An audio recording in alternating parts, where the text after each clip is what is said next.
Call the names. Wake the room. Wake the room. Lulu! Rex! Pomeray! Naomi! Aphasiana! Babbler!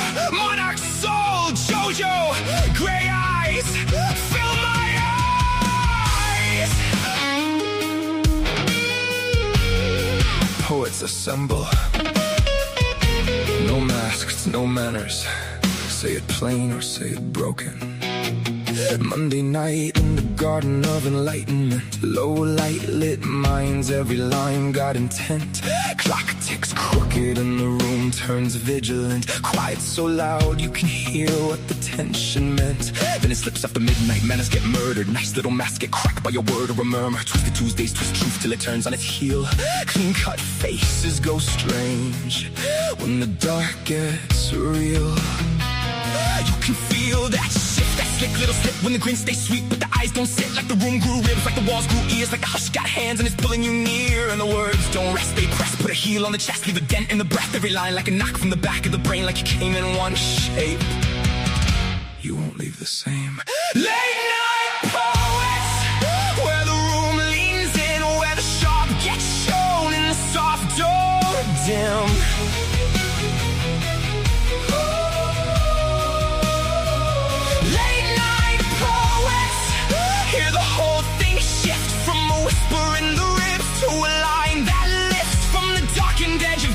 To the pull you can't ignore. We don't just read the night, we make it something more. Say it plain,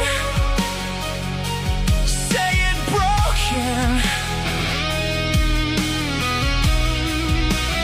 Late night poets. Wednesday brace parts and apart, sink down the spine, half halo, half hazard, both hands in the light. Then the art of seduction walks off through the smoke. Silk on the tongue with the blade in the joke. Books and bards wakes dust in the depth of the shelves. Old ghosts lean out and start naming themselves in our coffins. Selling art, the ache gets a voice. Pain stands up straight and makes silence a choice. Then break on through when the dead boogies wave. When the masses sink but the pulses pray. Echoes in the dark go hunting the fear. That thing with no name starts ringing your ear.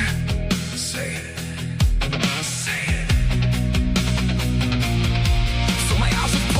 Some water it down, let it bite, let it bloom, let it burn through the crowd. Bad company grins like a bruise, dressed smart in rhythm and rhyme. Puts a boot through the heart. Late night poets, where the room leans in, where the sharp gets shown in the soft door dim.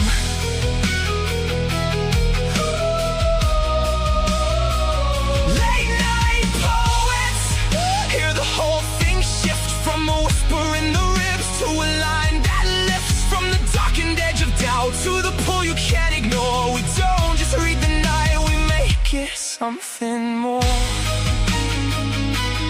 Say it plain, say it broken.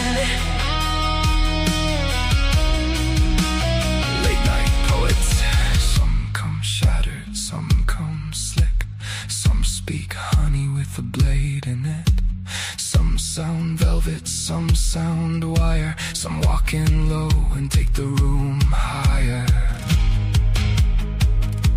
Some come holy, some come liars. That's the thing, this ain't filled for the dead space, no. There's a pulse for the pen, this is blood with the net go. This is breath with the backbone, ink with the crown, loud mics like nerves, truth laid bare in the round. This is the beautiful mess, the bruise and the bloom, the line that cuts clean and makes a little room. Late souls, wide eyes, all nerve in the dark, a room full of hearts beating hard through the dark. Wake the room, wake the room. Oh.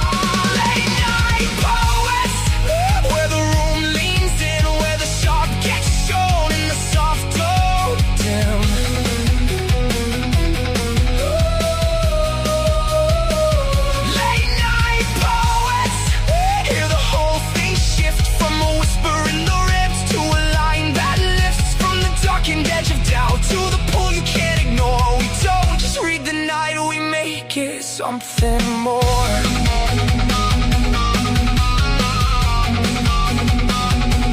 Late night poets. When the clock slips past polite, we tell the truth. L&P, we love you. Stay frosty. Hello. Good and evil are not black and white. We all have a mix of naughty and nice. Poetry allows us to explore our dark sides and find our path to the light. We write with the angels and demons on our shoulders. Our show is for sinners, saints, and everyone in between. This is part sinner, part saint, and we are part of Late Night Poets. So Late Night Poets is a group on allpoetry.com. You don't have to be in the group to participate, but it's way more fun if you are, because you can talk to us in the chat, read the poems as we do, and enter our contests to be on our next shows. So tonight, Babbler is away, but I'm Aphasiana, and we have two wonderful callers. Welcome, Robbie's Multimedia Poetry. Yo, Fazy, what up? And we have Jojo. Hi, Jojo. Hi, Aphasiana. Hey, Robbie. Hey, Joe. How are you two tonight? Pretty good. Good. It's glad. I'm happy that you guys are here. I won't have the Robbie entrance that Robbie had. No. Oh, come on. Where's you're gonna do like the wrestling entrance, you know, and you like pump yourself up. Yeah, no. The calm before the storm, right? Yes. We just got to be ready for him to like jump in super dramatic at some point. Scare me because I'm used to you being more gentle. Tonight we are doing carryovers from last week's contest because we had so many wonderful entries. And then we will start on the next contest, which, Jojo, I know yours is to the second contest and you can't stay the whole time. So when it's getting close to when you have to leave, nudge me and we will skip to yours and it'll be a preview of the next contest. I think I was looking at the numbers. I think I might be able to slip on by into the, just maybe into the second. So let's just head. Okay. I think there's only 8. I think we should be able to get through those in about an hour, and we'll see. Because Babbler's not here, possibly. I like to joke with her that it's an hour per poem with her, and I say that with love because she has so many wonderful comments. But it honestly takes like at least double when she's here. So we probably will go faster because we don't have her details that she gets into. So the contest that we're doing, carrying over from last week, is Mono no Aware, which I know I'm not saying properly because Babbler could do it with the Japanese accent. And then the quote that got me going on this was, "There's a word in Japanese for being sad in the springtime, a whole word just for being sad about how pretty the flowers are and how soon they're going to die." So that quote was by Sarah Raul, and I can't pronounce it in Japanese. I'm sorry, but it's a really cool concept to me that's its own word. So that was the contest. People were writing in response to that concept. And I am going to put the first poem up. Here we go. This is called Spring For She Leaves Me So by Steph with an F. I feel lost in beauty. It lets me surrender awe in little trickles of hope, like sap of flowers, and I rejoice a moment in how nature loves and how nature falls. There is my melancholy for blossoms cease to be, and the light raindrops and milder southern winds will concede and leave. I may walk in orchards and dance in their display. They live to loyally comfort, and yet the blown away. End poem. So Jojo, would you like to start with a comment? Yeah. I think probably that last line it was supposed to be they blow away. At least that's how I read it. Yeah, so I think Steph is talking about a beloved who arrives in beauty, and it's very romantic and kind of sensual in a way, kind of a picture of a beloved who shows up in sort of all of this flowery and naturalistic and so forth glory, and then just leaves before they can hold each other, I guess, before it can come to fruition. Kind of got a little experience with that myself, so this hits kind of hard. I love how pretty and all of the imagery, and really kind of a brevity, so fairly restrained, except for this really vivid imagery. So I like it a lot. Really nice job, Steph. Well said. Robbie, what do you think? Well, it mentioned the melancholy, and I really felt that in this poem. The melancholy has come. Ooh, almost exited out. Has been something that's come to fascinate me, because it's like one of the transitory sort of emotions. It's like in between something sad and happy. And in this poem, there's an awareness. I feel like there's an awareness through nature, of the nature of time, and how there's an awareness of the transitory, like say in this case, the nature of the or the time of the seasons, and how like the flowers, they come and there's beauty in that, but there's such awareness that they eventually wither, and that milder winds will concede and leave. They live to I may walk in orchards and dance in their display. They live to loyally comfort, and yet they blow away.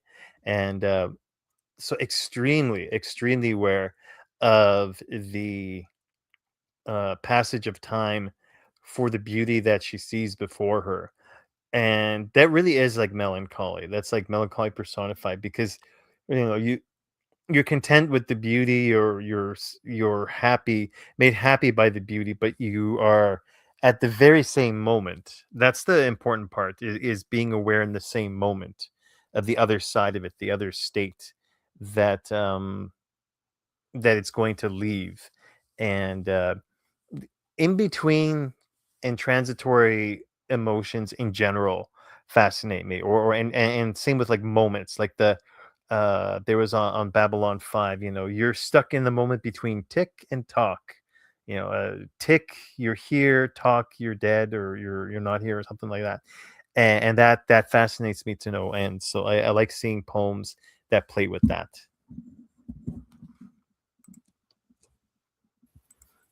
You gotta rely on Robbie to bring in Babylon 5. Right? It's just it could be like a poem about pretzels, and it's like, oh, I remember that Babylon 5 where Dr. Franklin ate a pretzel. It's like you have a challenge of can you do it for every single thing. I'm not actually challenging you to do that. I have to agree with Jojo that the last line had a typo, and the should have been they, and I kind of tripped as I was reading it because it didn't make sense to me, the way that it was going. And it's a shame, because it's otherwise a very nicely flowing poem. So I hope Steph with an F will correct that little bit, because it would be nice if it ended on a smooth note. Although, for it not to be smooth at the end actually works for the concept, because it's like, it's pretty, and then it's gone. And so there is that stumble at the end of knowing that it's going to drop. So we can we can imagine that that was intentional. I don't think it was, but we can imagine so. I do agree that melancholy was a really great word for this, because it fits so well with the idea of that being sad, that the moment is going to end, and you can rejoice and still feel that dread of it not lasting. I like that there was the nature imagery, the flowers and the nectar, and I think sap works really well because, I mean, sap in terms of plants is kind of a wonderful thing. I mean, that's how we get like maple syrup. Note that I'm the Canadian here who's like, yay, syrup. But also sap is used as a verb of like, it saps my energy in like a negative kind of way sometimes. So the sap of the flowers, it's a nice, it's a good thing, but also when the sap's all gone, the flower's like gonna be wilted and lose that energy within it. So energy is the wrong word, but it's, the sapping is like a good thing and a bad thing, and I think it works well in this context. And a walk in an orchard is just fantastic. I love walking in an orchard. I'm lucky enough to live where there are lots of orchards, and they live to loyally comfort, and yet you know they're going to get blown away. And I feel like this is also something that, like, that reminds me of like pets, where you know they're not going to live as long as you, and they are like this wonderful loyal comfort, and you know that they are temporary, and that makes it really hard sometimes to open yourself up to that love. I was never allowed to have pets when I was a kid because my dad knew that I would completely freak out if they died. I mean, he wasn't wrong, but still I wanted to have them. So that last little part just reminded me of that. Okay, so let's go on to the one by Rick 6. And Jojo, can you read that one for me? I'm going to post it right now. You have to leave. Yeah. There we go. Yep.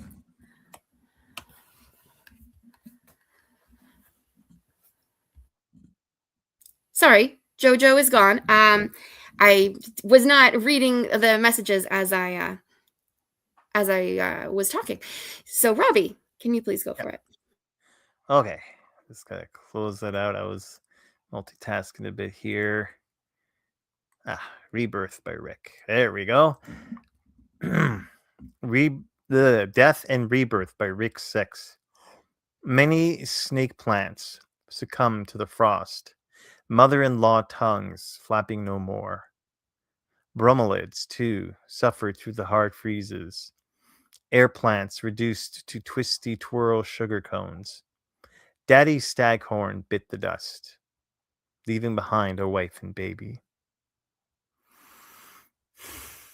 Now he's a receptacle for rehabbing bromeliads. They love it, and it looks better than the staghorn fronds. Devil's backbone, or what I call old man's bones, dead and gone, never coming back, replaced with a distant cousin. But the snakes and air plants, even in death, send out fresh-faced pups, ready to embrace the world, enjoying the sunshine and the spring showers, not even thinking about next winter. End poem.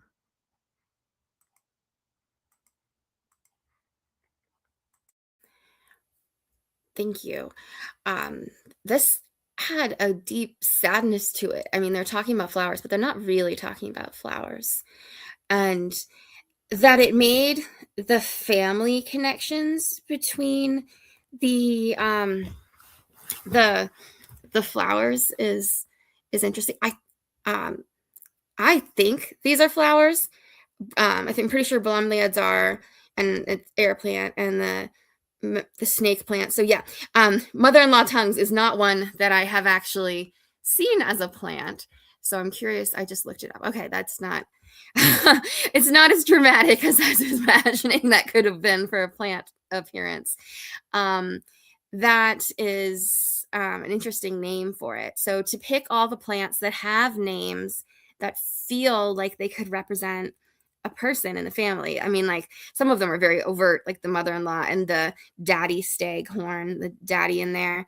But then to talk about how, there are those plants who are left behind, and there are areas where there used to be some plants, and now there remains nurture. The next plant that's in that pot or that field or wherever it was, and yeah, the way that it manages to make different kinds of flowers sound like a family is a skill, I think, to be able to make that all go together.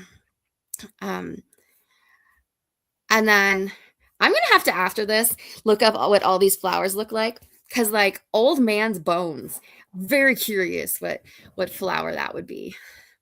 And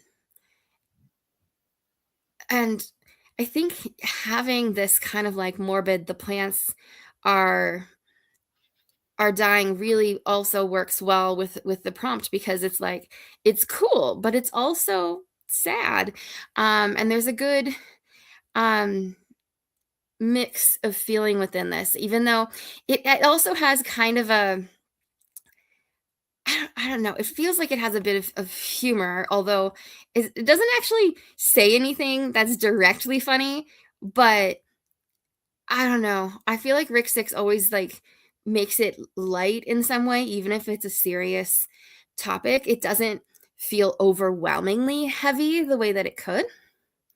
So thank you, Rick Six. And Robbie, what were your thoughts? I was thinking about, let me just get my mic here. I was wondering how much of this had relied on perhaps a unique language of flowers. In terms of, I think it was Victorian times, they used to have it where like flowers had very specific meanings. And I think there's like an art to it where you could like arrange a bouquet for someone, and like the different flowers in the bouquet would convey different things, and it would convey an overall message. And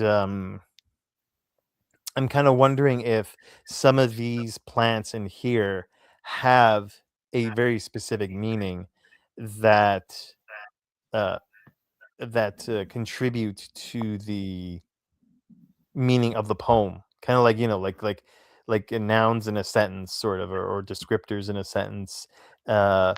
Overall, well, there's some very unique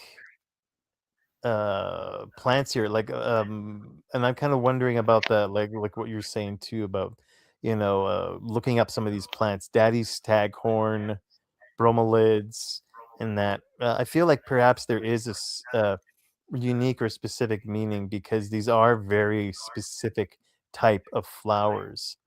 And when it says devil's backbone, or what I call old man's bones, I'm kind of curious about that. About what the exact representation of that is. So yeah, this is I'm curious as to perhaps other meanings in this poem, but it does feel like it's kind of like what you're saying, with the flowers being a family, and it feels very intent in having the flowers convey a meaning.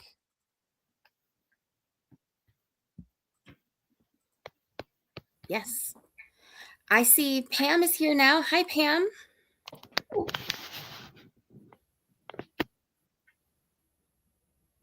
Oh, she disappeared. I don't think she meant to be in the room. Pam is our helper in the background as well, when she doesn't feel. Oh, now I lost Robbie. I'm losing everybody. Okay. I will keep going and hope that people rejoin me. So hopefully I'm still on the air. And let's see what is next. We have one by Victoria Frost. And this one is called Dust of Divinity. Ancient people named the planets like gods, and perhaps they had to.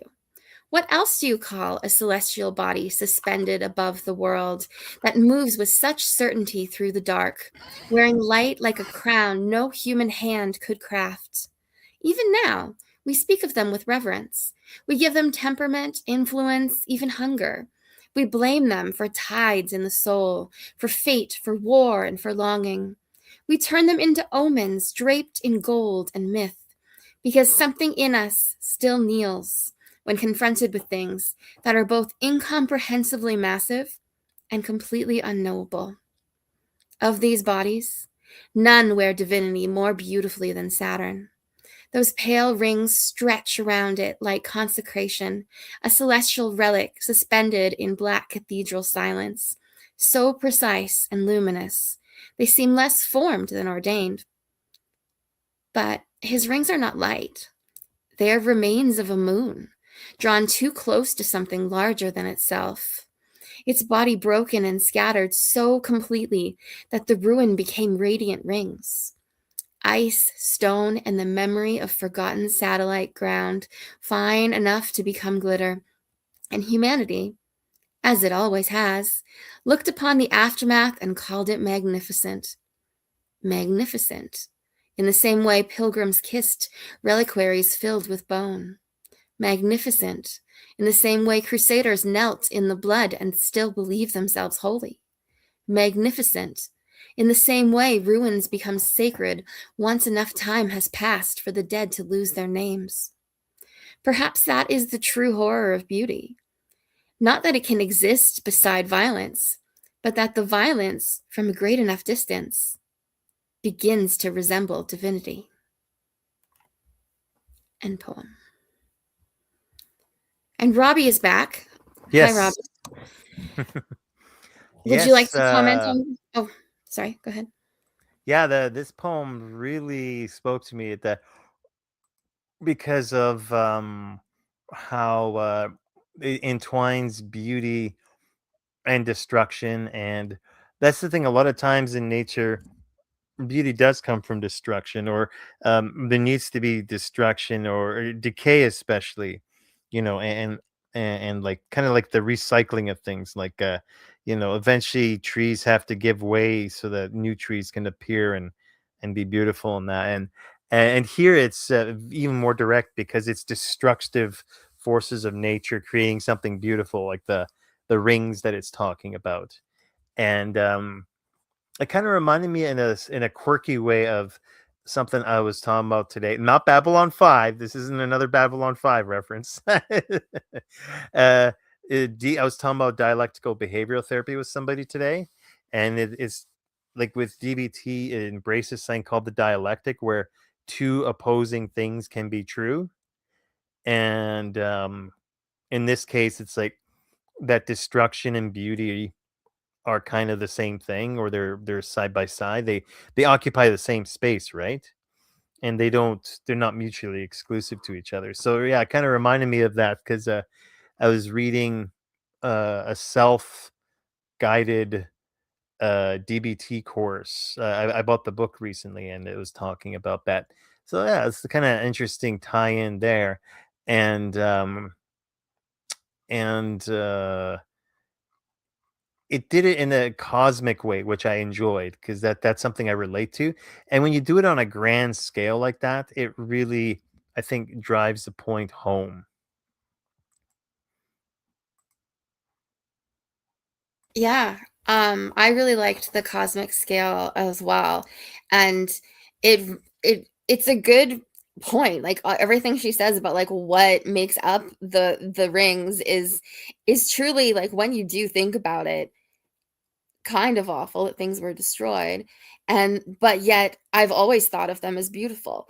And it's that thing of like, if you don't know the details, sometimes things can seem great that that aren't, and yet things can be beautiful and horrible at the same time.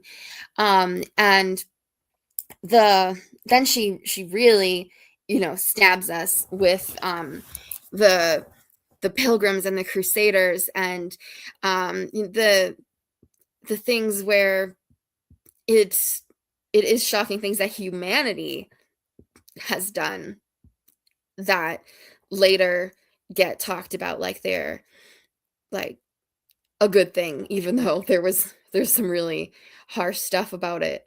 And that ruins become sacred once enough time has passed. And that's the thing. At what point does something go from being, grief about a specific person to being like a monument kind of thing, where it's time changes things, and does it really, or is it just it changes perceptions of things? This went in a direction that was a little different than I expected, but I definitely enjoyed it quite a bit. I'm going to read her Anne. She said, I don't know if this is what the contest wanted, but the quote reminded me that just as there is a word for sadness in spring, there is a dichotomy in Saturn of beauty and death, not like the flower which we watch grow and die, but the beauty that we marvel at, forgetting it is the corpse of a moon that Saturn ripped apart to wear around its neck. And I mean, that last line is like a poem in itself. Saturn ripped apart to wear around its neck. This is intense and beautiful and abstract in a way, but also like but not abstract. There's a concreteness to it, but it's at like you said, on the cosmic scale. So there's this distance to us where even though it's talking about like how we could in our own lives be causing problems, like it's talking about with that the pilgrims did and the crusaders did, it does it in such a way that it's accessible, because when it's the grander scale, we don't get all defensive about it. You're looking at the concept, which I think she did really well. Thank you, Victoria. Victoria used to be a host on LMP, and I hadn't seen her for a really long time. And the last couple of contests I've done, she's entered, and it's so wonderful to see her again. Love you, Victoria. Oh, Victoria's here on the board. Thanks. It's good to see you. Okay. There is now a poem by Blue Leader 1 that I'm going to put on the board for you to read, please, Robbie. Okay, sorry. Just like some nights are good, some nights you just end up multitasking no matter what. I don't know what it is. All right, let me just get back here. Good to see Victoria. All right. This show by Blue Leader 1. This show brought to you by the letter Y. As in, why does the cage bird sing? Why do fools fall in love? Why do angels dance on the head of a pin? And how many licks does it take to get the Tootsie Roll center of a Tootsie Pop? Why? End poem. Okay. So to me, this does not actually follow the prompt at all. But it still made me giggle. So I included it anyway. Lots of kind of famous quotes or sayings or somewhat cliches put together. Anything that has the Y.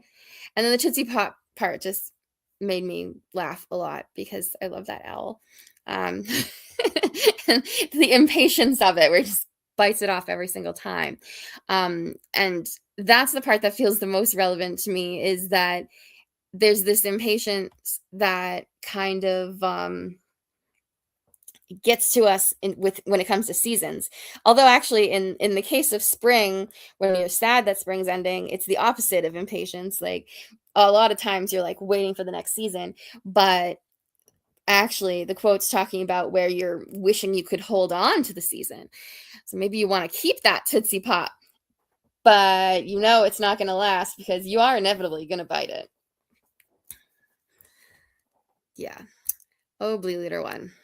Not on topic, but still fun. Okay.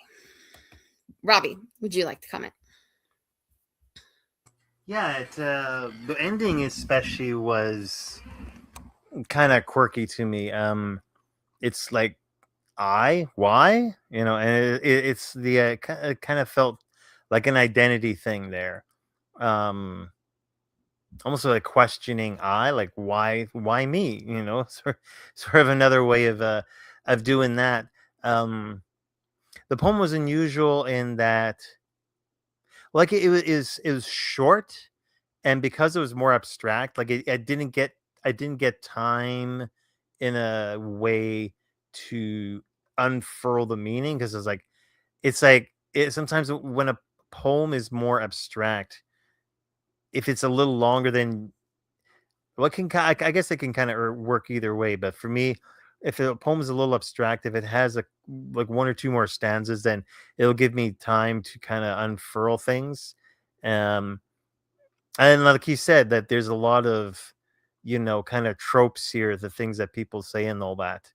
And but the only thing is for me, like, he brought it all together, but I'm not too sure like for what narrative purpose within the poem. Like, is it just an agglomeration of sayings, or like what is putting this all together say? Is it saying that the world is like a bunch of cliches, that sort of thing? So that was the part where I was a little bit trying to figure out, yeah, the exact narrative purpose of putting all those sayings and cliches in that together. Yeah, I can see what you mean. I kind of took it as like there are so many unanswered questions. Everything's why, and all we get is cliches. We don't get the answers that we actually seek. Our next poem is by Sublime, and this is called Glimmering. Glimmering. New start, too good to be true, bright and light. The beauty is divine, full of hope that is unlimited. This time, forever joy, not a duty, opens up, awakens. Just newborn out of doom. The thrill, the breeze, it will bloom. Leaves you breathless, then transforms. A moment before you reach, it dies what borns. End poem.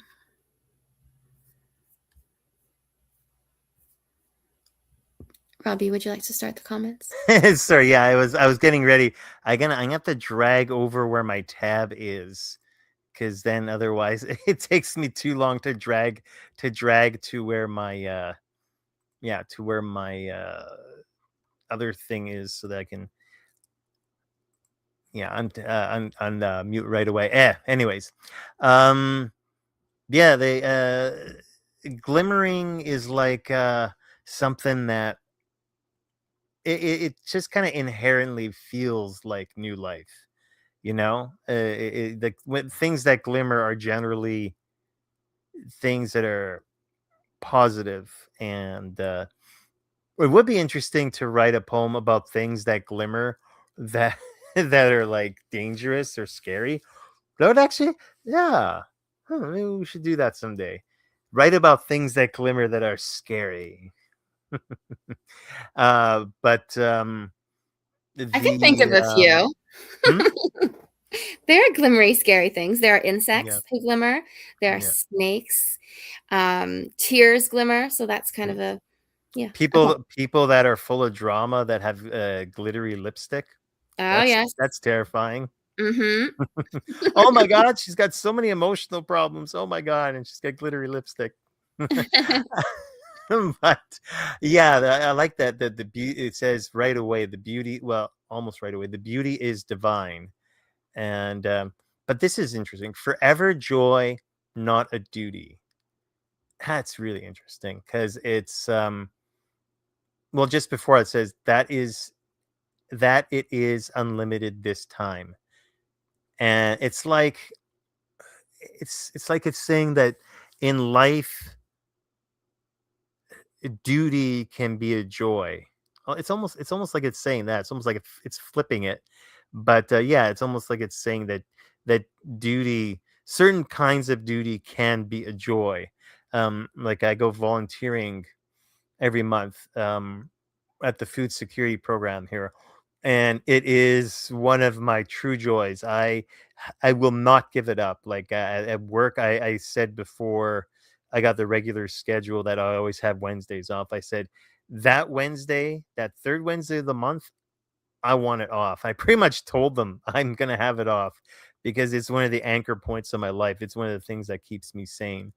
Um, then it says the thrill, the breeze, it will bloom, leaves you breathless, then transforms. And it's again, there's a lot of transformative elements in the tonight's poetry, and it can sometimes it's like a harsh transformation, or it's a like kind of that paradoxical transformation where something transforms out of destruction.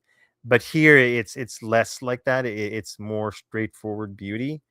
um but then it at the end it says, then transforms a moment before you reach, it dies what borns. uh it dies what borns. I'm not too sure again if that's a typo, or like, because it to me it feels more like it dies what it when it is born, but uh or something like that. But the it's like at the very moment you have a more deathly sort of a transformation, but before it, all before it is all, it's all much more light, perhaps except a just newborn out of doom. So it's more so towards the lighter side, but then it's like interspersed with these episodes of darkness. So it kind of interesting structure that way. Yeah, for that line that kind of threw you off there, the where is it? It dies what borns. I was thinking of it as it dies when it bores. So like for example, like a spider dies when it has its babies. And my thought here is the dandelion, where in order to get on to the next generation, that one has to die. Like it rips apart into all these seeds. So like spring is beautiful, but then it needs to die to make a new one, because the only way there can be another spring is if that season ends and it goes through the other seasons, then it comes back and it's a brand new spring. It has to end in order to begin again. It's cyclical. I could be wrong, but that's how I took that last line. And then there is because the spring is all about a new start, and it's not new and it's not a start if it doesn't have an end. It like, if it can't stay new forever, and for it to be the beginning of something, there has to be other stages. So by definition, it can't continue. And I liked the part about forever joy, not a duty, because like you said, sometimes a duty is a joy. And say if you're gardening, because we're going with the whole spring flowers theme, it can, sometimes, if it's not what you're into, feel like a job to have to go tend it and take care of it. But in this case, it's a joy to do that. and they take joy in helping it all grow. And then it can be true of so many different jobs, but also of relationships, because relationships are work. But even though you're committed to someone, it shouldn't always feel like a duty that you're like, I'm with them because I have to be with them. It should be a joy. And even if you're helping someone, if you're a caregiver, having joy of being with them. People forget that though, don't they? Like, they think, I think especially in marriage, and it's a really harmful thing. I think people need to get out of this mindset where it's like, oh, it's gonna be all love and roses and that. And I mean, you want your marriage to be a fruitful one and a joyful one in that. But there is going to be rough patches. There is going to be times when you don't agree and you might end up arguing in that. But then I think especially with weddings and that, and just the presentation of marriage, they have this expectation that it's going to be this perpetual romance in that. And as soon as you hit a bump, you're like, oh no, the marriage is falling apart. And it's no, it's not true. It's you just hit a bump. Like, it's like when you have a job, like, some days are going to be good, some days are going to be bad. And I don't know why. I guess people, because it's romance and people want it to be good, but they don't have that same view of marriage and romance. But especially, I'm thinking about marriage, where it's they just seem to expect or want it to just be this perfect day after day that they have of a marriage. I don't know anyone who's actually expected that. I don't feel like marriage is that glamorized. It's like, if you look at like any sitcom or something, they're always complaining about like their like almost like too much. It's very much like the nagging and I see it more in like, well, that's the thing, is it's in pop culture it is, but when I see people in real life, I don't know. From what I've seen, like it seems they freak out as soon as they hit the rough spots. Well, my honeymoon ended pretty early because I had to have brain surgery like 4 months into my marriage. So Oh wow. I was under no illusion it was all going to be perfect. I thought it was going to be smoother than it was, but yeah. But I think it has to be both. So it's not just a joy and it's not just a duty. I think the key is for it to manage to be both, where you're dedicated and putting the work in, but also finding joy in it where you can.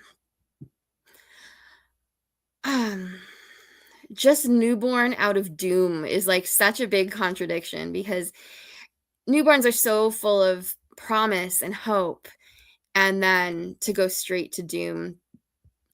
I mean, of course, there's unfortunately lots of babies who are sick or in situations where they don't get to thrive, and we're much better historically thinking comparatively that in terms of survival rates of children. But there still is like already that kind of like, you're almost like thinking pessimistically of going downhill from the very beginning, which is not how it should be. You're blooming into a person, but it's like, it's going straight into the thinking about doom. It's like, well, now that you're in the world, here's the screwed up world, which sadly, yes. But I like that it has like the thrill, the breeze. Like, there's something really exciting about spring, and it does leave you breathless. But the thing about being left breathless is then eventually you're gasping. So there's the good, but then that you can't stay on that high. So unfortunately, the change will come.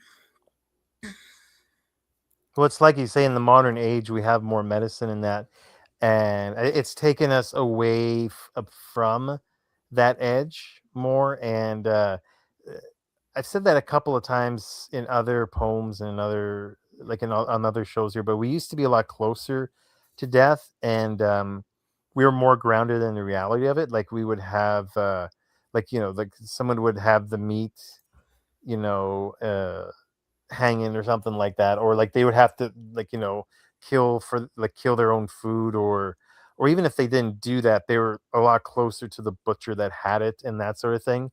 And so there's a more of a intimate understanding of that cycle and that. And now, I mean, it's in a way you do want to be removed from that. You don't want to be too close, but at the same time, you know you kind of still want to be aware. You don't want to become too separated from it. Like you want to be aware that death is a part of life, and that there are cycles in general in life, that that nothing is really ever like one thing all the time.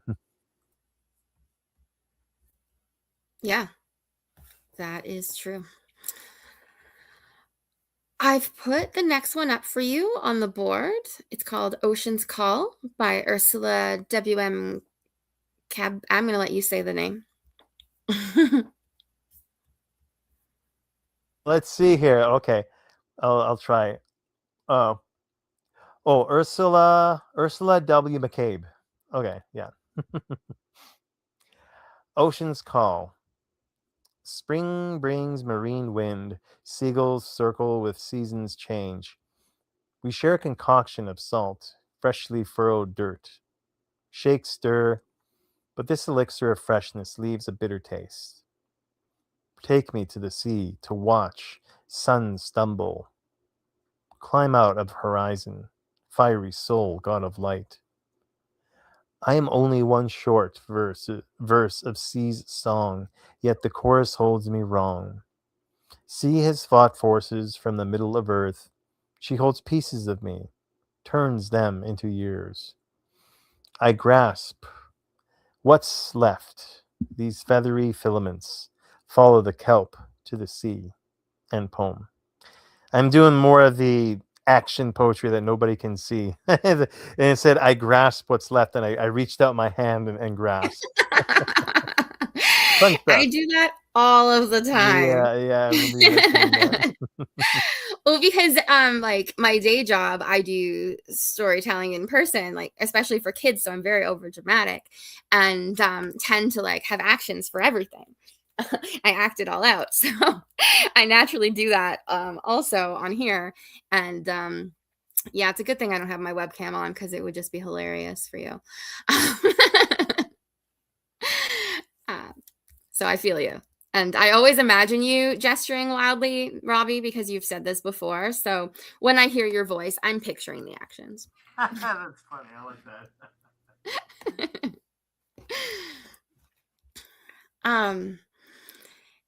I like that it has the seagulls circling, because it's not just like seeing a seagull. The circling is a specific thing that in my mind comes with the noise.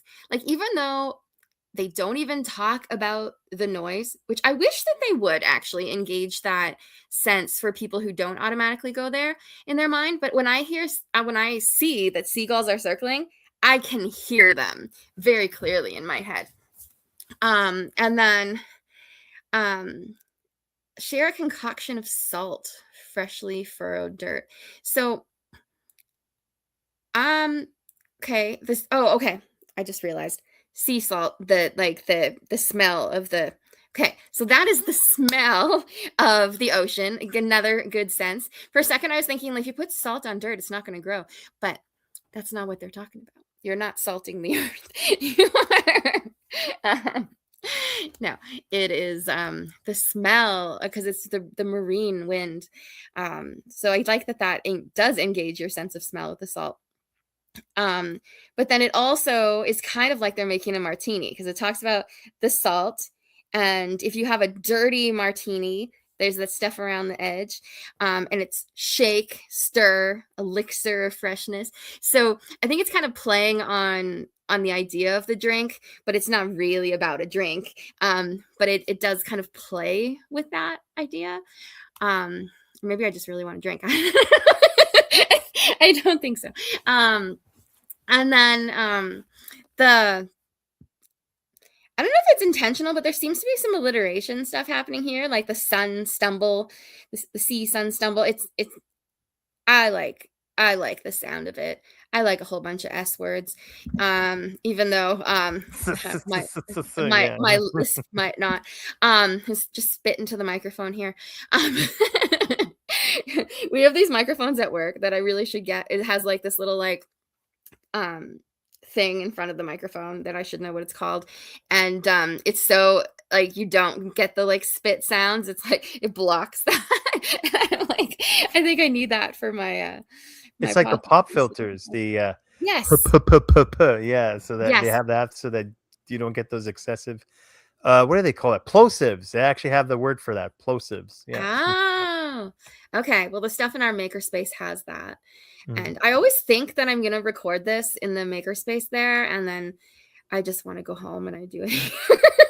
The funny thing is now they have ASMR videos, and that's all that it is S's. It's like it's like their bag. It's like it's their thing. Yeah.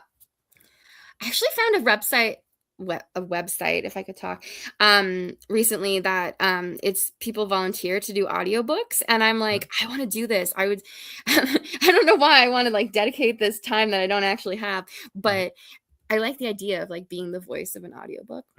So I remember anyway. on Seinfeld when they had someone George volunteering to read books to elderly people, and and there's one there and they gave them the book to read, and he's reading all this, and he's like, or maybe it's Jerry says, and his loins came up against her, or no, it was Elaine reading the books, and she looks at the elderly person, and she's like, keep going. But anyways, maybe we should talk about the poem. Yeah. It's all right. We got time. I mean, I don't mean to take away from this poem for sure, but I will ramble in between. I like that it says, I am only one short verse of C's song. So it's like, you know, that this C touches so many different people, and it's not only widespread, but the C will last like forever, like hopefully like millennia. And then you're just like one little part of it, and recognizing that it's like looking at the stars and realizing how small you are. There's this feeling, it's like, of being part of something greater, but also feeling maybe insignificant. But yet the chords hold me wrong. It's like I wanted the C to fit me better. I wanted it to serve me better, even though I'm one tiny little part of its life. She holds pieces of me and turns them into years. I love that. That's fantastic. Also, some more alliteration here. Feathery filaments follow. I do love a good few words with an F. Follow the kelp to the sea. I think this has some beautiful lines in it, and I really enjoyed it. And I'm sorry I got rambly in the middle of it, Ursula. You could blame that on me. I was the one who got you rambling. I just interjected, and all of a sudden we went 55 degrees or somewhere. This reminded me of very much where I live in terms of the atmosphere of it, because I live on Lake Superior, and man, do we have a lot of seagulls, and they are so loud and obnoxious and dangerous sometimes. We had one that was nesting just outside of our library, so you'd appreciate that. And they actually had to put up a sign that please be aware of bird. It is nesting, or it has a baby or whatever. We'll protect its nest. And you would come within like 50 yards of its nest, and it would just swoop down at you, and you're like, oh geez, I'm just returning my book, dude. We have a Canadian goose in our book drop area that does that. Oh, they're really bad too. Oh my god, the teeth on those things, and they hiss at you. I was taking a picture of one. It got pissed off. It's like, I don't want you to take a picture of me. It's Or and then I was like, oof. But yeah, this does remind me of where I live, and the there's just something so emblematic of with seagulls and how they remind you of like the ocean. Not like the to me, maybe not necessarily the big part of the ocean or the big ocean, but the like being on Lake Superior, like on the edge of the lake and marinas. Like there's a marina here, and there's a lot of them there. Those kind of areas, and they really do tend to make their sounds like you say while they fly. It's a kind of a part and parcel, and I like that. Even though they're like noisy birds, and they're not, they don't exactly have the best rep. There's a romanticism here of the seaside and the overall. And I think of yeah, like the seagulls is a small part of this. We kind of I ended up focusing on it, and I think you did too a little bit. But yeah, like the seagulls it's just a small part of this poem, but it really is like a part and parcel of that thing, the seaside. And I think of that wonderful salty smell too. It's such a part of nature. It's to me that's something about it that it's nature personified, that salty smell. I think because only nature produces that smell, as far as I know. Um, and I love the sun stumble, climb out of the horizon, fiery soul, god of light. It's beautiful to see a uh, a sunset or a sunrise on the ocean at the ocean. I saw that in Maui, and that was one of the most beautiful experiences I've ever had in my life. And I was at the equator, so it's like, oh look, the sun's setting, but it's down. It's like the sun in fast forward. Um, and then it ties the sea to the earth, which is neat. The sea has fought forces from the middle of earth. She holds pieces of me, turns them into years. And yeah, and it ties it all together, especially at the end. The grasp what's left, these feathery filaments follow the kelp to the sea. So it sounds like the bird feathers, that they've shed or have fallen off and are, going to the ocean side, and they're mixing with the kelp of the sea.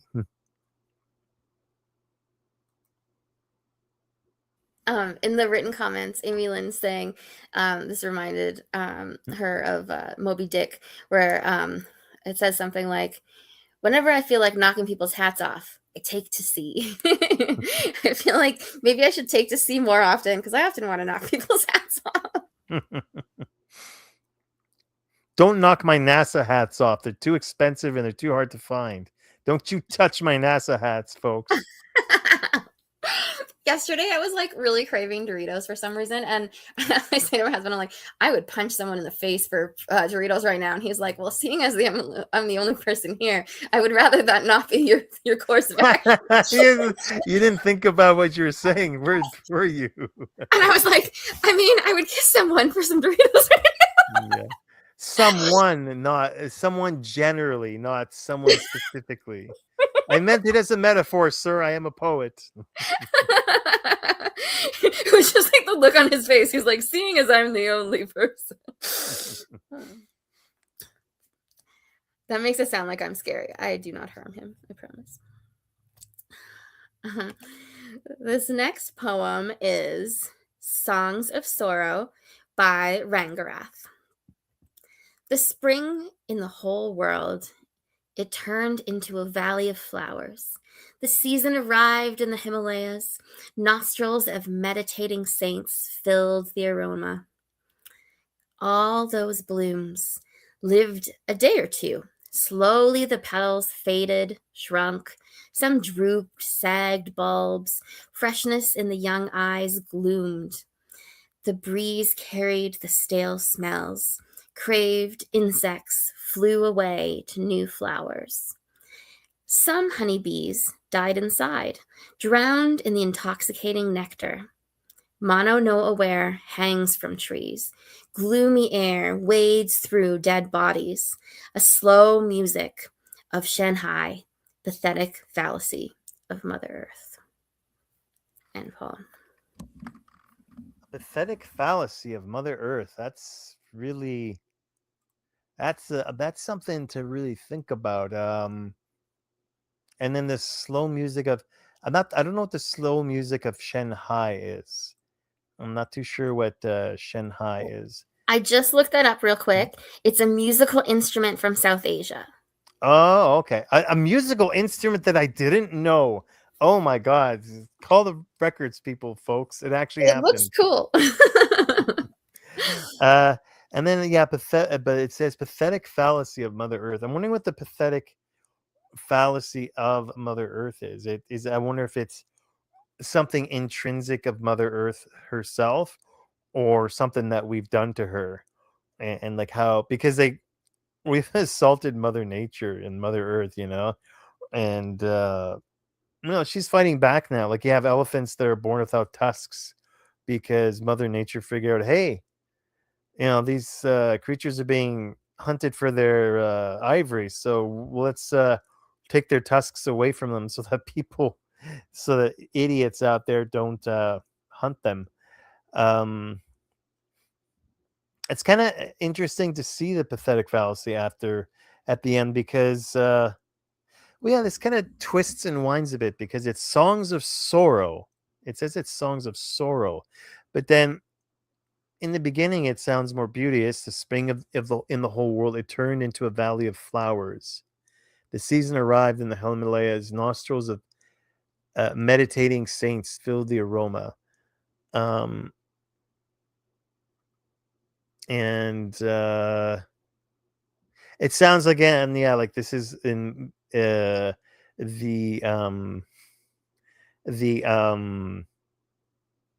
thing here is like kind of like the middle two stanzas is where the decay comes a bit, the sorrow of decay. And so yeah, that's I guess where more towards where the fallacy of maybe the fallacy of Mother Earth is that it looks to us, it's easy for us to see that things stay beautiful forever, but they don't. And there's a bit of maybe contradiction here, where it says the breeze carried the stale smells, craved insects flew away to new flowers. Some honeydew, well, yes, you have like the death mixed in. Some honeybees died inside, drowned in the intoxicating nectar. So they went for, a life-giving sort of a thing, or like, like nectar is so essential to life and such, and like, the pollination and getting honey and that. But then they go for it, and then they drown inside the nectar. It's funny. I wonder if he knows about the corpse flower, because we think of flowers and how they attract insects and that, and this beauteous thing, but there's this corpse flower that smells like shit.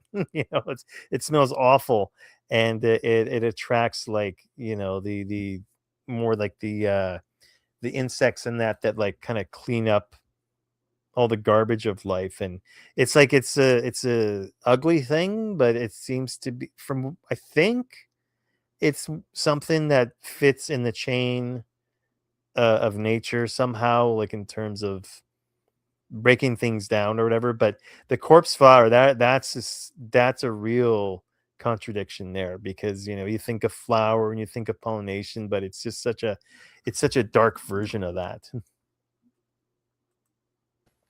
Yeah. I think it cleans out the pests. It kind of kills off what would eat other flowers. But more than just bugs. Like, it can eat like a mouse or fairly big things. So there were a couple things in this where I wasn't sure if it was an accident or on purpose that things said what they did. For example, the craved insects. So I kind of thought it should be crazed insects, or insects that were craving things, but like craved insects didn't quite work for me. And where was it? At the beginning, I found it interesting, but the line "nostrils of meditating saints filled the aroma." So normally, an aroma would fill the nostril, but instead, the saints filled the aroma. Their nostrils filled the aroma.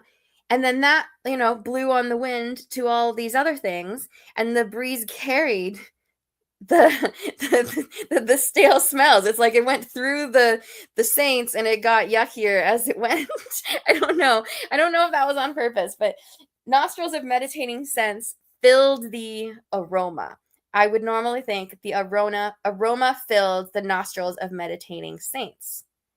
But however, I do think Ragnaroth is from somewhere different than me, and English works differently in different places. And also, if English is your second language, sentences go in different orders. I'm finding that with when I'm learning.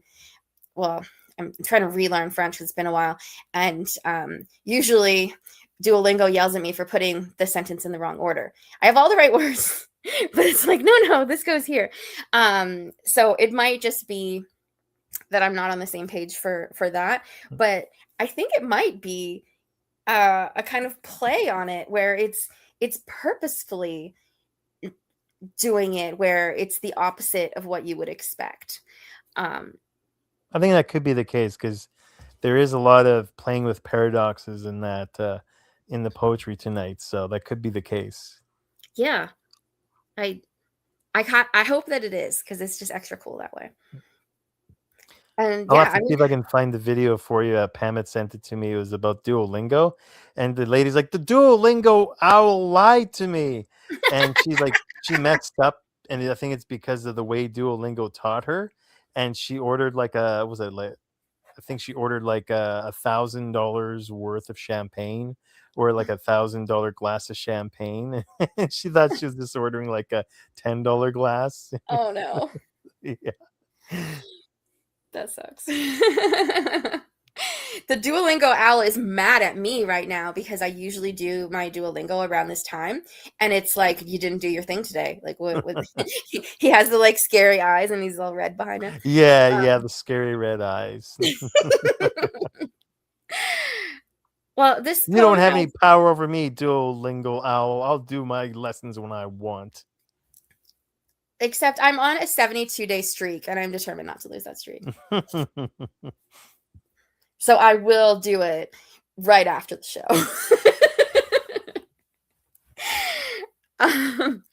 I now am after this going to look up the shehani, or I don't know how to say it, that instrument from South Asia, because that looks really cool. And I like kind of old school or foreign instruments. If I can never remember what they're called, like the hurdy-gurdy, I really enjoy that. And the starts with a G. It's used in a lot of like Viking metal. I can't remember, but usually it's just like my husband plays it and I like it. He doesn't play the instrument. He like plays me a video or something. That would be cool if he played the instrument. Okay. We are now on to one by Babbler. And Robbie, you get the honor of reading it. All right, here we go. I think it's been a long time since I've read a Babbler poem myself. All right, here we go. Early bloomers. The crocuses bloom alone. They push through when the grass is still brittle, while the trees look dead, their gnarled fingers stabbing into the sky at people scurrying across parking lots with their shoulders up against the cold. Nobody gathers for crocuses. Most people do not even know their names. Just a few impossible purple flowers opening beside dirty snowbanks while winter licks at the icicles hanging from eaves. I turned 21 like that. Everyone else was almost there, perhaps even budding, as we sat in booth at an Applebee's. and I sipped a fruity margarita beside people ordering mocktails and pizza. There is a particular solitude in arriving early to every difficult thing. Being the person other people call later, asking what to expect, peppering you to recount your solitude and missteps, to spare them the pain of not knowing. And by then you are already standing somewhere else entirely, waiting for them again. The crocuses keep blooming anyway, tiny stubborn things, opening toward weak sunlight while frost still gathers at the edges of the yard. A few weeks from now, the tulips will arrive, the daffodils, cherry trees throwing pale pink confetti over pin- picnickers who came to revel in their joy. But the crocuses are gone by then, already becoming memory. The crocuses bloom early. That has always seemed lonely to me. End poem. Okay, I really like this. I like that she's using the flowers to talk about people and how being an early bloomer or someone who is, you know, older than the crowd who you hang out with has a disadvantage. And it also, you know, points out that there is uh, a loneliness to you know, getting somewhere early, making an accomplishment when nobody else is there, when nobody else has quite made it that far yet.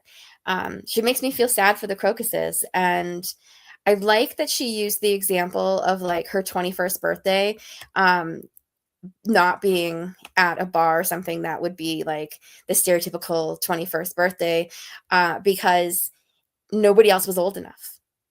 So they were in Applebee's drinking um, the mocktails, which I love mocktails anyway. But to not be able to go out and celebrate in the way that she wants to because her friends aren't quite there yet, and the flowers, their friends are not there yet. They are they're above the ground when everyone else is still sleeping, and it's being that person who's um awake first thing in the morning, never me, being like, okay guys, let's go out, let's have adventures, let's enjoy this trip, and then everyone else is just like passed out, and that early person is like, so okay, I'm by myself, and by the time that everyone else is like ready to go, they're all worn out, and they're just kind of like, well, I don't really want to feel like doing anything anymore. They've lost their burst of energy. And it's sad because those crocuses do die off before all of those other pretty flowers, and they miss being a part of full gardens. But they're also, I think, really beautiful, and they are like a sign of hope for a lot of people. It's when you get excited that things are coming, but it is a lonely concept of being the only one and being gone before before everything else happens. So I imagine if you're like the oldest one of your friends and like you go off to college first and you don't get to experience it with any of your old friends, and then by the time they're there, you're like ready to leave, and it's just like you get thrown off, and you're just missing out a lot. I kind of felt like that a little bit with my cousins because I have a lot of them who are like 10 years older than me, and then I have a lot of them who are 10 years younger than me. And I'm like this awkward in the middle, like not the same age as anyone. And so it was like this kind of lost in time thing. And something about her talking about the Applebee's thing reminded me of that. Babbler, you rock. This worked on a flower level, this worked on a person level, and there's that bittersweetness of blooming early means you also die early, which is hard. Robbie, your thoughts? Yeah, it made me think about the kind of the incongruities that can happen, or like the missteps in that, the misalignments just in general. Like it's focusing on early, but I'm thinking about both early and late, and it made me think. It was introspective for me because it made me think about energy levels too, like and how you can have like a lot more energy. I was thinking about that tonight. And then a lot of people like myself, I don't know where I get my energy from. I woke up for a 12:30 shift, and I worked from 12:30 to 8. That's like a 7.5 hours. And then I had coffee after that. I got home at like at 10 p.m. And I come into this chat at 12 in the morning, and I'm like, yo, Babbler, or sorry, Aphasiana. It's like, where did I get this energy from? And people don't they can't keep up sometimes. And um yeah, overall, like it's when you're out of alignment for some reason or another with people, it can be frustrating, like whether it's you have more or less energy, or yeah, or you're younger or older than them, and it's hard to get to do things with them, and to especially like, yeah, she caught the kind of like the hurt or the angst of when it's the important, the benchmarks, right, the important events that everybody shares. That's the real sting, is when you can't share those because um that's what, those are the things that you want to share with people.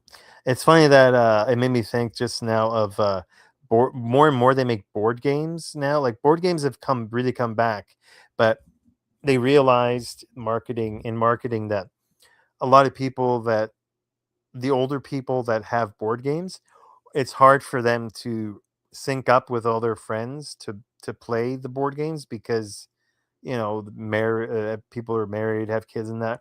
And so they've made board games, I think almost by default now, where they have a deck of cards that you can draw from that acts as another player, like it's loaded with other player cards, and you can play the board game solo. And I mean, ideally you want to play with others, but if you really want to play the board game, you can buy it and then just deal out the cards from like that other deck, which I thought, oh, that's really interesting. And I'm glad that they thought of that. I'm glad that they had the wherewithal to realize that people that are playing like the Dune board game, the older guys, the older men and women might have a hard time finding someone to play Vladimir Harkonnen. Although I don't know who would want to be that monster.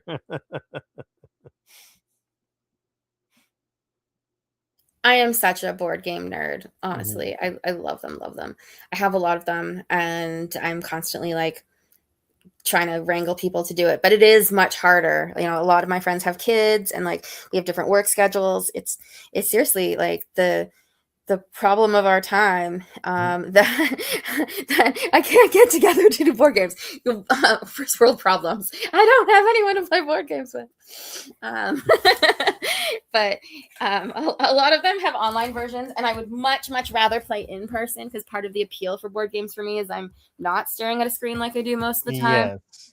But there are some that I'll play online with people just because like I miss them and I can't get together with them in person. So I'm like, fine, we'll play online. Mm-hmm. Yes. That was the last one for the carryovers. So now we are on to our next contest.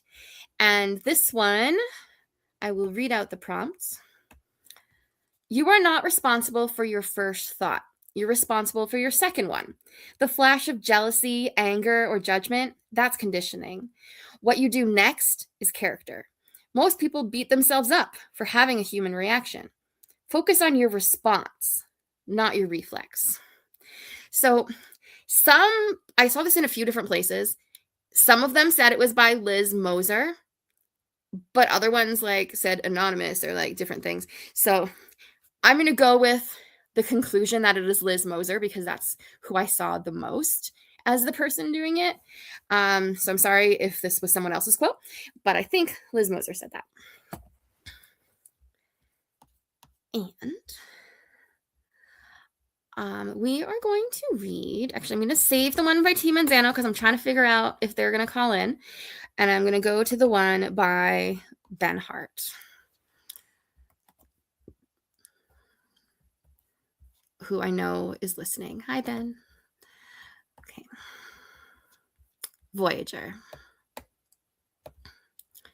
O Voyager of light's omission, I am sure that in time my eyes will remember how to see in darkness, but my skin can never contain your absence.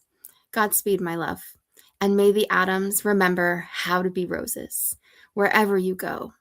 And at once you made of my every love-torn vacancy a holy ground, a wilderness, and I knew right then and there, I knew that my buoyancy would never be unconditional again. End poem.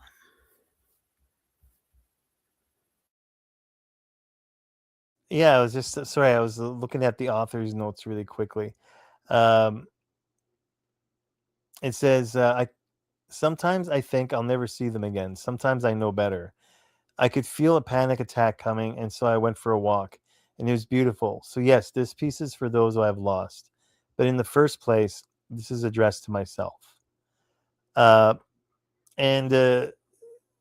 in reading that, and then reading the and hearing this, I got that sort of that impression of it's how like they talk about returning to the universe, your atoms returning to the universe. A little bit of that feeling. May the atoms remember how to be roses wherever you go.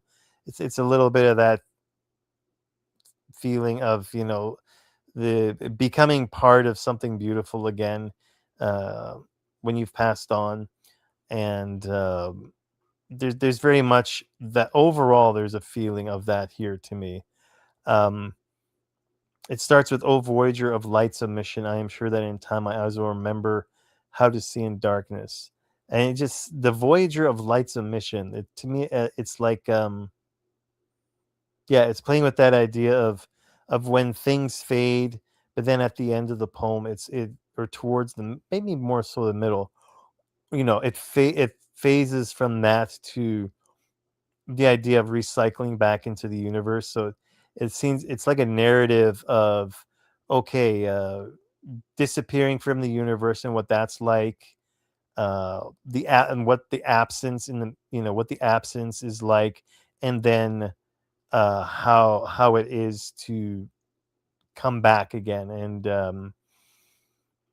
there's a tension here of if something really is gone, and in what way, and if it'll come back and in what way. And that tension is reflected in the author's notes that I read afterwards.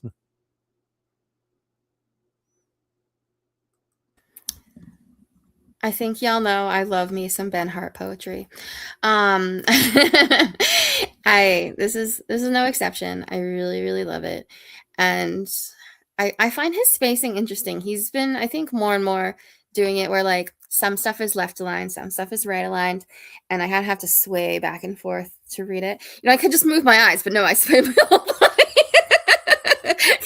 Because like we said earlier, you talk with your hands, I talk with my body.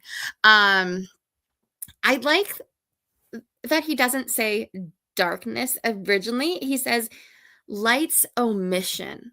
O Voyager of light's omission. The person who's who's traveling through where light does not exist, where light has not lit you. I think that's really great. Like he says darkness directly later, and that's good. But light's omission is just such a nice way to start it out. And then that concept of my eyes will remember how to see in darkness. So it's like, if you've been in the dark for a long time, you adjust. And, sometimes if you've been depressed for a long time, you kind of just, that's your state of being. And it's not good, but you're somewhat able to function because it's what you know. And then you have the light, and it's like you have a really, really happy time for a little bit. And then when you go back to how you were before, it feels worse than it was before, because now you know like what it could be, what it should be. And it's really hard to go back to that metaphorical darkness. It's also the same with like physical light, because like I tend to like not have my lights on and stuff. I'll just be like in the dark at home and I can see fine, and I like it that way. But then if I go out on a really sunny day and I'm like, I feel blinded by it, and I go inside and everything feels so dark, and it's like suddenly, how did I ever see in this? Because there's like no way I could possibly see. And it's because you adjust to the bright light, and I think you adjust to a level of happiness. And this works with the prompt because it's like you're afraid of how great spring feels, about how beautiful the flowers are, because you know you're going to go back to that darkness that you felt in winter. And you got to prepare yourself because it's happened before.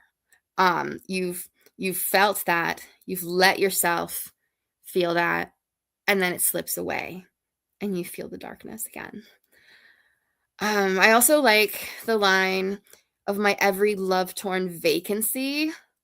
Love-torn vacancy is fantastic. And buoyancy is also a really good word choice right there. So yeah, Ben, this is fantastic.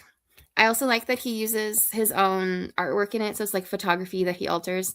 Yeah, beautiful. Thank you, Ben.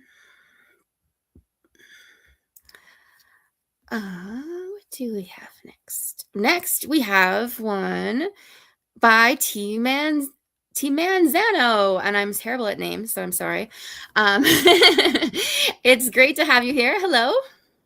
Hi. Can you guys hear me okay? Yes.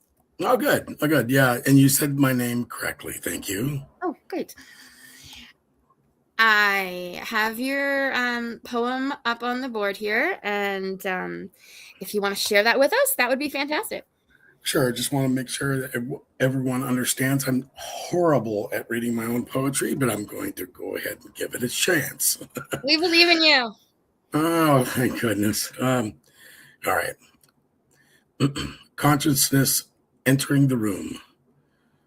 I think some people miss each other by fractions, not oceans or years, not dramatic misunderstandings from films, just small alterations, a sentence said differently, too much eye contact, or not enough.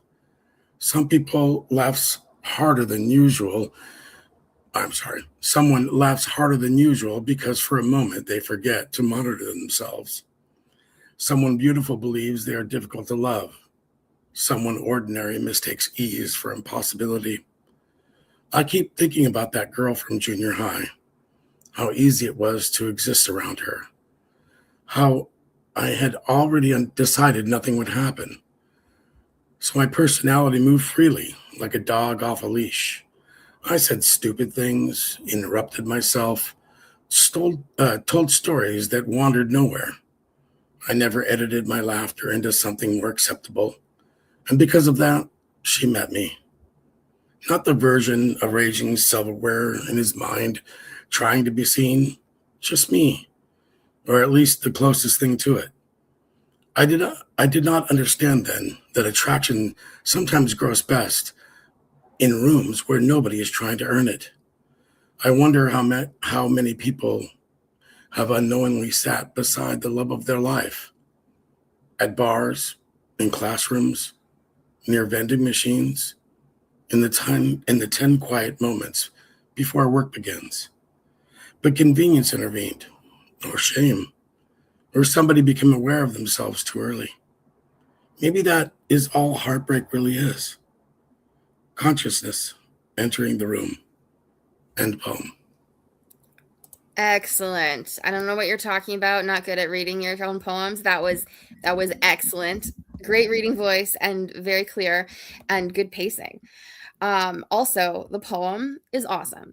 I love that it highlights that the real you is truly better, and that it is that consciousness, that self-consciousness that kind of ruins it for us a lot of the time. That ease of being around someone when you've already thinking like you don't have a chance, so you actually just like give in to embrace your real self and just talk how you want and smile and laugh and like that real you. That's fantastic. It just reminds me of the song. It's actually funny you said that. This is exactly, I wrote this poem because this is exactly how I met my wife. I was trying to be someone else. She actually did not like me. We decided to be friends because she did not like me. And then I started the relief of that conversation. I started being myself. This July, we'll be married 30 years. Wow, that is so great. And yeah, that front that people put on is usually not attractive. The more we try to be attractive, just doesn't work. I'm like, I will seduce you with my awkwardness because I am like the absolute worst at flirting. I can only attract people if I am like not at all trying to. It's just how it works. I remember one time when I was like 12, my brother was making fun of me because like I can walk and be normal and like totally fine. And then like a cute boy comes and then I like fall down. It's like, it's like, he's like, did you forget how to walk? It was like your legs went all weird. And like, I'm just like, shut up. I suddenly so was good. like, how much are you supposed to move your arms? How much are you supposed to breathe? So good. So well said. No, this is fantastic. And I like the the places that you put like near vending machines. It's like not somewhere I ever would have thought like, oh, this is where I'm going to meet my partner. But you know what? It can be those little interactions. That's great. And the 10 quiet minutes before work begins. Like, yeah, these are fantastic. And convenience or shame or became aware of themselves the aware of themselves. That is definitely my problem. The anxiety kicks in and then it's like suddenly I don't know how to speak. And then consciousness entering the room. I'm so glad that you made that the title because that final line is just killer. Love it. Thank you very much. I appreciate it. I sound like Elvis right there. Oh my God, I'm leaving. Thank you very much. And everything wrong sound like Elvis, right? This poem got me thinking of a lot of things. There's 3 people I know that just by being around them, I think because they believe in me in certain ways, they help me. It sounds so cheesy, but they do. They help me to be my best self. And like I remember someone said, "Well, how about you join our board?" I'm like, I don't think I could do that. And then I instantly, I said, you know what? Actually, I think I can. And most people, I'd just be like, no, it wouldn't work. I'd be too nervous being on the board of her. But for some reason, with her, just the way she presents it so naturally, like it's something I can do, and that's it. And I just like that. I said, yeah, okay, I'll try. Why not? I even said, why put limits on myself or something like that. And then there's 2 other people I know that help me to just in other ways, like professionally or like for self-help to be more myself because they show that the big thing is they show that they believe in you in a very natural way. It's not it's not in a cheesy way, and it's very you can tell it's from the heart. They really do believe in you, and that lets you be your best self. And when it mentions like the part here about the someone that I can't quite find it right now, but there's something. Oh yeah, how easy it was to exist around her. I already decided nothing would happen. That's that one part. How easy it was to exist around her. I remember my chemistry tutor. I think it was grade 10. Oh, it's just I got a 40 or a 45 in chemistry, and so I had to get a tutor. When I had her as a tutor, I got 80 the second time around. And I always laugh that her she either served to distract me or to focus me, maybe a little bit of both. And because she was my chemistry tutor, I say we had good chemistry. So I like that this poem reminded me of that you can be around people that, because of the way they not just like talk to you, but the way they express their belief in what you can do and what you can be in such a naturalistic way, that it just collapses all of the barriers that you put on yourself. That's a really powerful thing. Oh, that's awesome, man. I love that. Yeah. We have another one by Stephanie with an F, and you're welcome to hang out with us, T. This one is we had one from her from the other contest, but this one is obviously for the current contest, and it's called "Question Yourself" by Steph with an F. Question yourself. The thought that flourishes like an unwanted knock hits you as only the unwelcome can. It's only human to feel consumed inside it, but what follows is always your own choice. Absorb the thought or feeling like a sickly scent. Then look within and ask yourself if it's warranted. Staying stuck in the wrong state of mind will only leave you frozen in time. The second thought, and then your actions, are now controlled by your own sheer will. And though it's a bitter pill to swallow, nobody can change this but you. When faced with feelings that disquiet, always question why they arrived. Perhaps it's your own biases that keep you stuck in a loop trance. But trust that it is freeing to look even deeper, to understand, then question how you're feeling. You may be right or even wrong. Who are we to judge?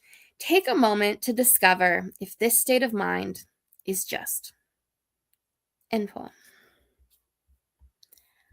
And T Manzano, would you like to comment?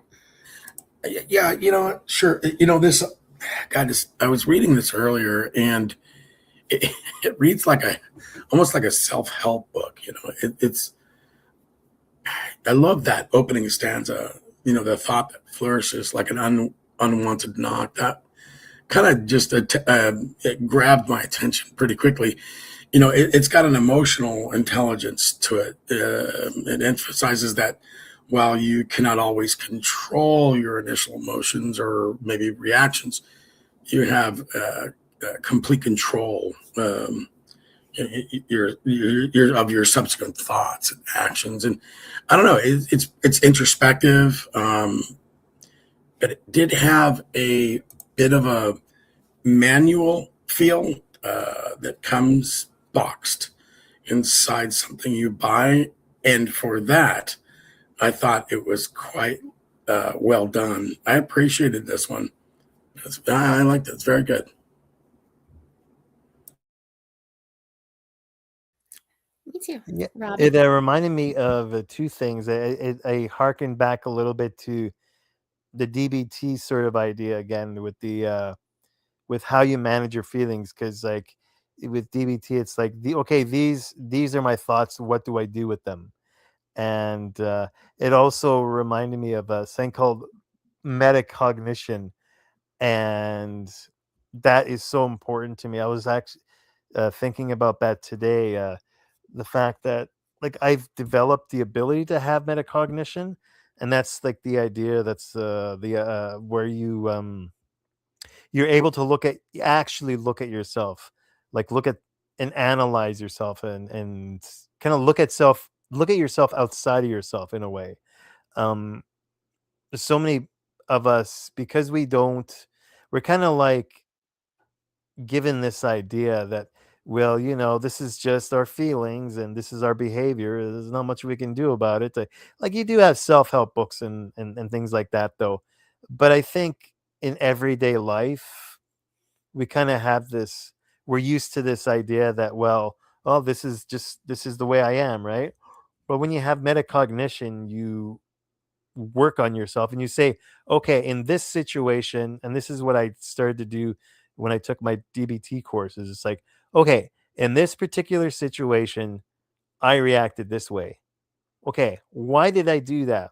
Now that I figured out why I did that, what can I do to not react in that negative way again? It takes a lot of work, and I think some people like, yeah, there's different approaches. Like some people do, talk therapy, and that everybody's different.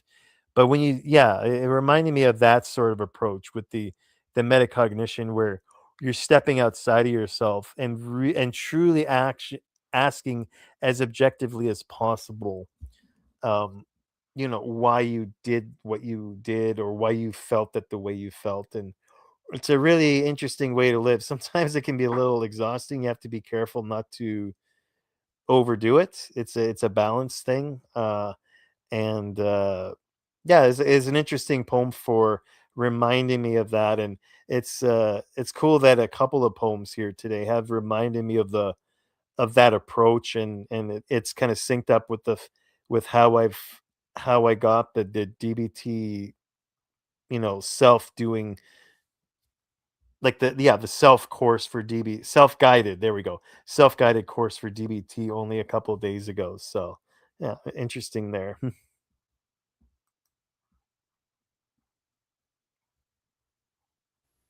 Oh, I just realized I didn't actually comment out loud. I I closed it because I was like listening to you guys, and it's like I need to also comment. Um, Someone already said it, but I love the first line. That thought, the thought that flourishes like an unwanted knock. The unwanted knock there. And the idea that a thought is flourishing because of it. I love that. Um, and the like a sickly scent. Is interesting because I'm so used to, like, in the last contest we were talking about spring, and this is no longer about spring. So I'm like, I was all up in the like flowery smells, and then no, this is different. Um, and staying stuck in the wrong state of mind. Oh, I have no experience of that, and thought spiraling and overthinking things. The that you have to control yourself, in the second thought, when you adjust your actions, now that controlled by your own sheer will, and that is a bitter pill to swallow. It's sometimes hard. Everyone has excuses, and the thing is, like, I often feel I generally feel empathy for people, and I tend to put up with a lot of crap because I'm like, oh, well, they're like this because of this and this because of that. And the thing is, yes, and it's good to recognize why someone is doing things. And so, not hate them irrationally for things that like are kind of like, there's a reason why they are like that.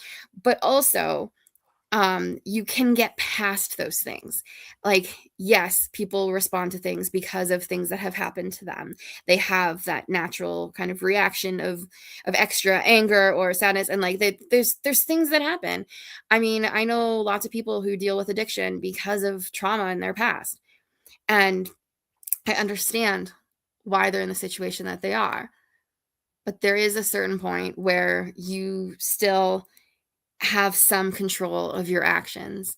And so it's your initial reaction might be to give in to that darkness that you were raised in.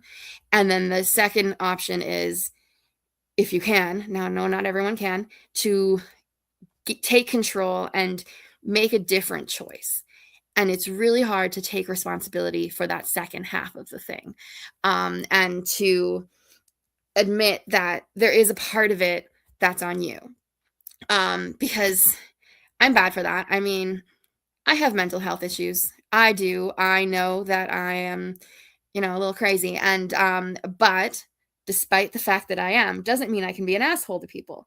It means I have a crazy reaction. And then in my brain, I have to take that minute and be like, okay, but should I actually say that? Should I actually do that? And like calm down and try to make better choices, which don't always do, but try.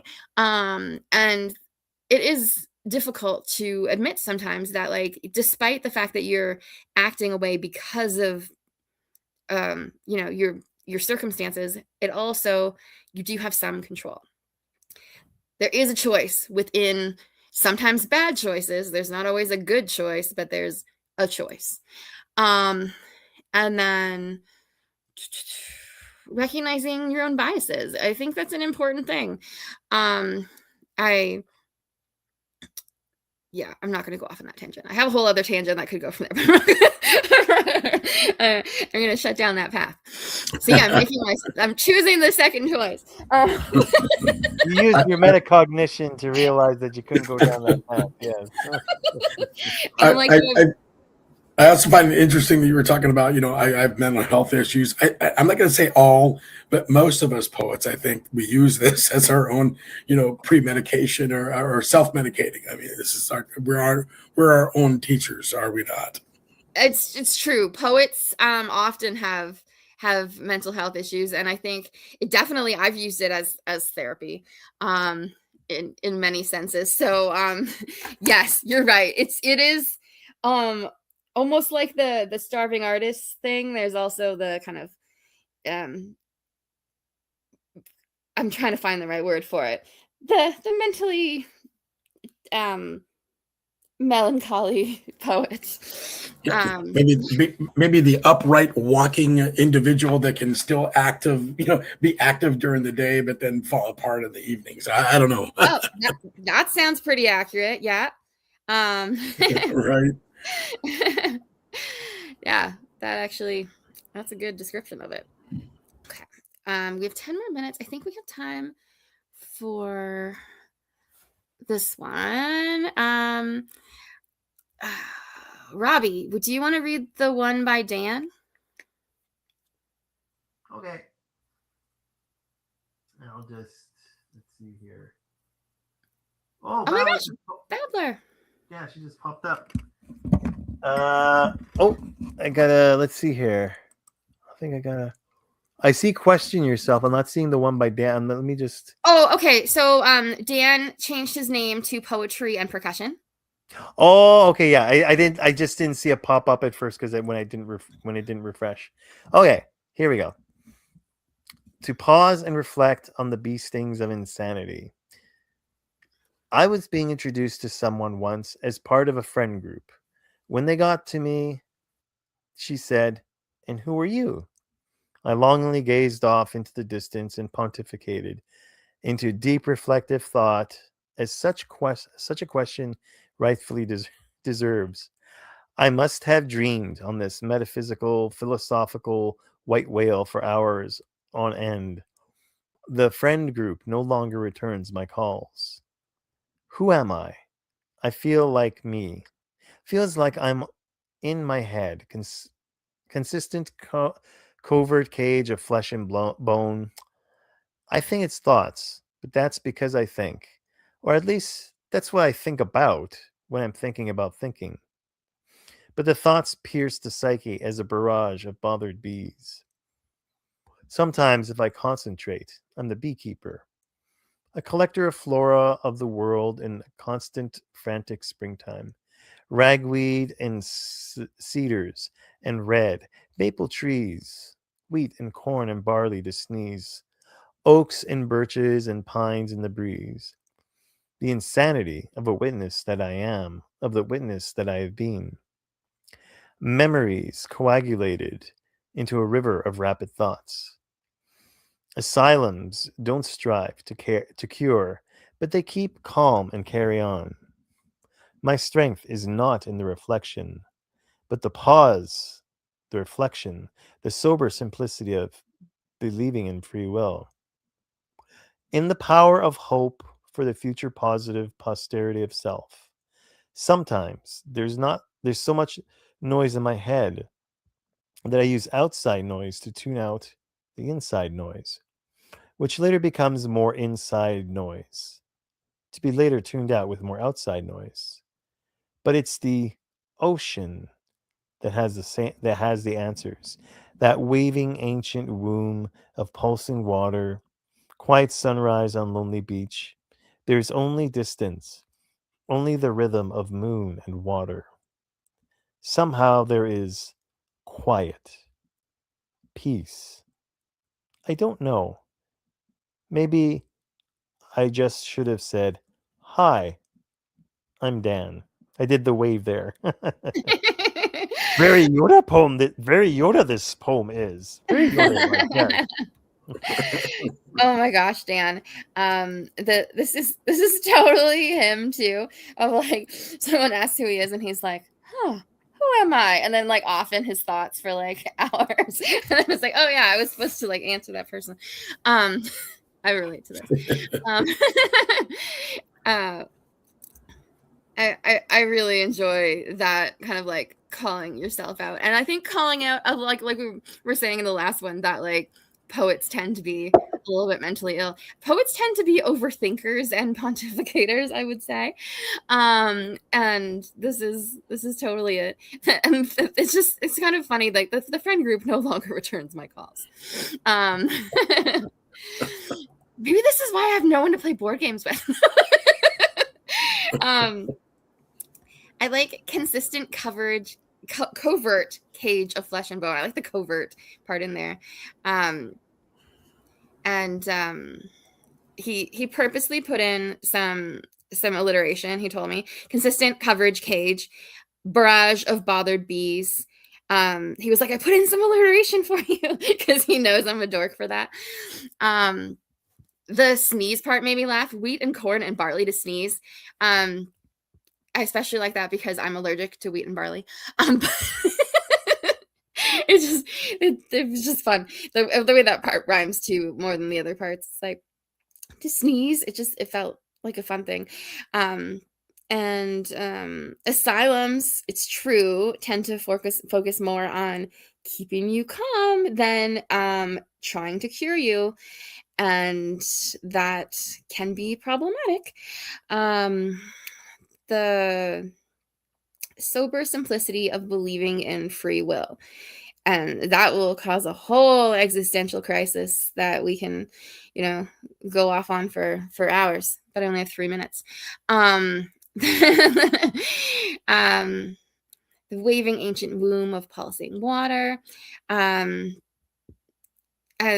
we're back to like nature metaphors, and I feel like no matter what contest I do, there will always be some kind of connection to nature, and specifically, of course, I say specifically when I'm talking about water, specifically water.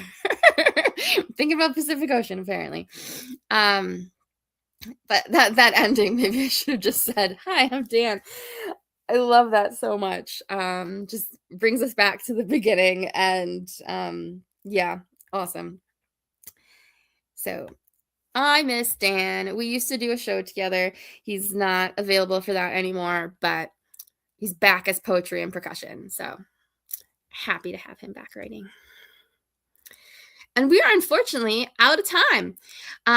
So sorry, guys. We have like 1 minute, so you're not going to get to comment on this one, but please do comment in writing for him. That would be awesome. But nice. We don't get kicked off right at the end, second. Like all we right. did in Podbean. Then you can have a brief comment. Yeah, I think we could do that. Yeah, I just I like this circular thought pattern here, because that's often what us artistic minds do to ourselves. We end up in that swirl. Like we're like too aware of how things are, or too aware of like hyper intellectual kind of, that tends to go with the artistic mind. Truth. T. Manzano, do you want to say something? Well, I mean, Robbie just stole all my shit. I don't understand. I mean, like, come on, stop already. You're so good at this. I don't know if I should cuss or I can cuss or not. The only word that comes to mind is something I heard not too long ago. It's let me see. I had it written down. It's tragicomic. Does that make sense? It's this kind of like a hyper of two worlds. I found it funny, but also yet kind of not funny, if that makes any sense. But very overactive, anxious mind. stream of consciousness, a little bit of a juxtaposition with the mundane, everyday social interactions, you know, and the existential crisis. So yeah, I mean, but it was so well done. You know, I don't know him as poetry and percussion, but I have read other, or I've seen his name pop up in other contests. He's really, really, I really like his writing. It's pretty brilliant. You've got to live in it a bit, let it breathe. And once you do, I find I have to read his poems maybe one or two or three times, and then all of a sudden, you know, that aha moment kind of clicks in. I appreciated this, right? And I'm going to end it there because I know we want to probably wrap this up. Thank you. That was a great comment. And I think now we should wrap up. So that was all for Part Sinner, Part Saint tonight. We will be back again next week. Babbler will be back, I believe, from her travels.